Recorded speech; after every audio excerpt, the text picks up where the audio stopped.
चिराग पासवान को लेकर के बात कही है, उसको लेकर के बड़ी नाराजगी है। आरजेडी ने कहा कि माफी मांगनी चाहिए। किससे? दलितों का अपमान है इस तरह की भाषा। मांझी जी क्या थे जिनके सीट पे वो नहीं गए, चिराग पासवान जी? तो मांझी जी क्या है? मांझी जी भी दलित हैं। उनकी बहू चुनाव लड़ रही थी और वहाँ पर आपने देखा कि किस तरीके से जो है आपको एक व्यक्ति वहाँ से गायब दिखाई दिए।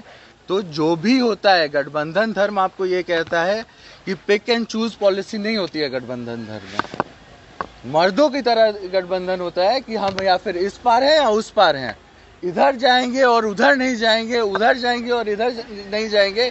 ये गठबंधन धर्म नहीं होता है और उनको समझना चाहिए। अगर वो गठबंधन में है तो स्पष्ट रूप से दिखाएं कि वो गठबंधन में हैं और बताएं, उनका स्वागत होगा। लेकिन अगर वो पिक एंड चूज की पॉलिसी चूज करते हैं, मांझी जी क्या है? दलित नहीं है? उनके सीट पे काहे नहीं गए थे चिराग पासवान? ये सवाल मेरा नहीं है, ये प्रेस वालों का सवाल है, ये आपका सवाल है। हाँ, और ये सवाल पूरे बिहार का है, ये गठबंधन का सवाल है। चिराग पासवान का संगीन आरोप में सीएम नीतीश की कृपा से बाहर आए। अरे चिराग पासवान जी को याद रखना चाहिए कि उनके पिताजी और मेरे पिताजी के कितने मधुर रिश्ते थे।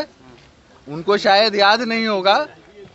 हाँ, उनको याद रखना चाहिए। और मेरे पिताजी ने एक सवाल किया था, एक ऐसा सवाल किया था जो गठबंधन में रहते हुए उन्होंने उचित समझा ये सवाल करना है। क्या बोला था मेरे पिताजी ने? यही बोला था कि अगर आप गठबंधन में हैं तो स्पष्ट कीजिए, अगर आप पिक एंड चूज की पॉलिसी मत कीजिए। आज इधर जा रहे हैं, कल उधर जा रहे हैं, मांझी जी के यहाँ नहीं जाएंगे, आनंद मोहन जी के यहाँ नहीं जाएंगे। हम भी तो गठबंधन में थे ना, हम तो ये सरकार बचाए हुए हैं।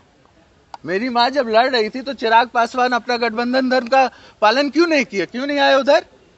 मांझी जी भी, अगर इतनी बड़ी बात हो गई तो मांझी जी के चुनाव में क्यों नहीं गए वो?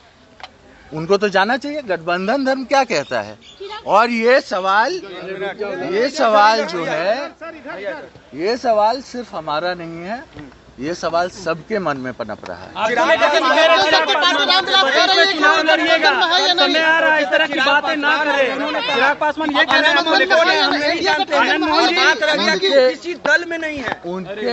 हाँ, तो ये तो इसका जवाब तो अभी हम दे ही ना दिए। नहीं, चेतनानंद जी सवाल ये है, आप पे भी उठा रहे, कह रहे 25 में आपको भी चुनाव लड़ना है। तो हम किसी के गिदर भपकी से नहीं डरते हैं, उनको भी चुनाव लड़ना होता है। वैसा जो जहाँ से वो चुनाव लड़ के आ रहे हैं, क्या हम कोई ऐसा नहीं है कि हम कोई मुर्दा कौम के नेता हैं। आनंद मोहन जी एक जिंदा कौम के नेता हैं, है ना। गिदर भपकी से हम लोग डरते नहीं हैं।